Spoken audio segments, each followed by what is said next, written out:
Bahsettiğiniz gibi Doğu Türkistan'ımızda yaşanan facia, katliam, soykırım 70 seneyi aşkın süredir devam ediyor. 2016'dan bu yana farklı bahaneler, farklı yöntemlerle uluslararası kamuoyunun da kabul ettiği, bazı ülkelerde de kabul gören soykırım hadisesi yaşanmakta. Birleşmiş Milletler'in son raporunda da Doğu Türkistan'da yaşananların bir insanlığa karşı yapılan bir suç olma yönünde ilerlediği söz konusu.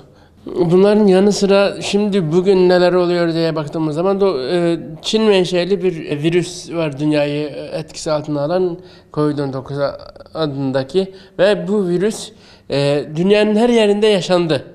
Yani ve neredeyse şu günlerde virüsün etkileri yavaş yavaş dünyamızdan, yer küremizden yavaş yavaş aranıyor. Ama ne hikmetse Doğu Türkistan'ımıza yeni bu kapanmalar tekrardan geliyor ve çok sıkı bir yönetim söz konusu.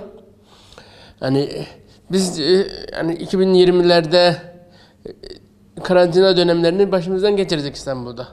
Mesela örnek vereceksek, bizim buradaki karantinamızda hani market alışverişlerimize, işte dışarı çıkıp girmemize bir mahsur görülmemişti. Ama memleketimizde şu sıralar yani dışarı çıkamadıkları için yani açlıktan dolayı kırılma noktası maalesef ki yaşanıyor.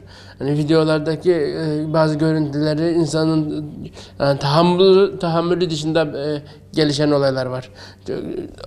Küçük çocukların, yaşlı ablaların, nenelerin açlıktan dolayı, gıda yetmezliğinden dolayı çeşitli hastalıkların, hatta zaman zaman bazı insanların açlığa dayanamayarak kendisini pencereden attığına dair de görüntüler maalesef ki var.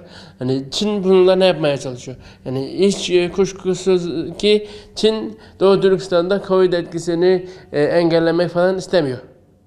Bu bir gerçek olarak kabul edilmeli. Doğu Türkistan'ımızdaki bizim halkımızın Covid'den ya da başka bir nedenden dolayı hastalanması ya da vefat etmesi Çin'in umurunda değil. Hatta Çin'in istediği bir şey. Ama hani şu anda yapılan şey Covid bahane edilerek bizim insanımızı açlıkla imtihan etmek, bizim insanımızı açlıkla soykırıma, katliama tabi tutmak, bu şekilde hiç değilse birkaç bin kişinin ölmesini sağlamak. Hani polis eliyle, asker eliyle, silah yoluyla değil de açlık yoluyla da olsa insanımızın sayısını azaltmanın peşinde diyebiliriz ki Doğu Türkistan'ımız tamamıyla Çin'in tasarrufunda kalsın, Çin'in elinde kalsın ve Çin'in diğer bölgeleri gibi bir bölgeye dönüşsün düşüncesiyle yapılıyor diyebiliriz. Çünkü biliyoruz ki Çin devleti 70 senedir Doğu Türkistan'ımızda çeşitli yöntemlerle asimilasyon denemeleri yaptı ama halkımızın, milletimizin İslami kimliğine, kendi kültürüne bağlı olmasından dolayı 70 senedir asimilasyonunda başarılı olamadı. Ki Çin devleti asimilasyon konusunda ileride bir millettir. Yani bayağı bir tecrübeli, bayağı bir asimilasyon yapmış.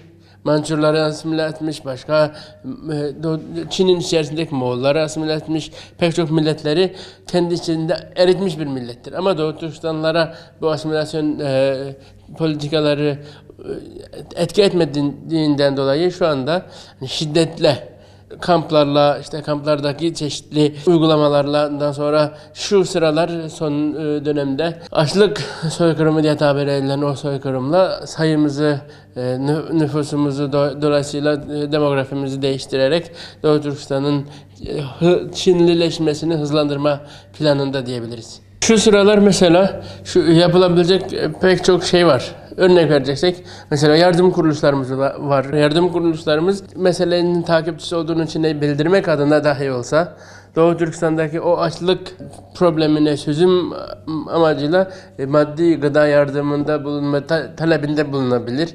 Biz tahmin etmiyoruz ki Çin oraya izin versin. Ama şöyle bir etkisi olur, yani bunların da bir sahipleneni varmış. Hani biz önümüze geldiği gibi kesip biçemiyormuşuz. Orada bir şey yaptığımız zaman Türkiye'deki Müslümanlar bunun etkisinde kalıyormuş diyebilsin. Onun için yardım kuruluşlarımız mesela öyle bir girişimde bulunabilir. Aynı şekilde tabii ki devletimizin girişimleri mutlaka olmuştur. Ve Türkiye Cumhuriyeti Devleti gerek Dışişleri Bakanlığı nezdinde gerek Cumhurbaşkanlığı nezdinde Doğu Türkistan'da yaşanan hadisenin takipçisi olması ve uluslararası kamuoyuna duyurmakla birlikte artık Çin'e karşı bir yaptırım içinde harekete geçmesi gerekmektedir. Çünkü Doğu Türkistan'daki hadiseler sadece bizim bağırıp çağırmamız ya da basın açıklaması farklı alanlarda yaptığımız hizmetlerle biz beklediğimiz sonucu hızlı alamıyoruz.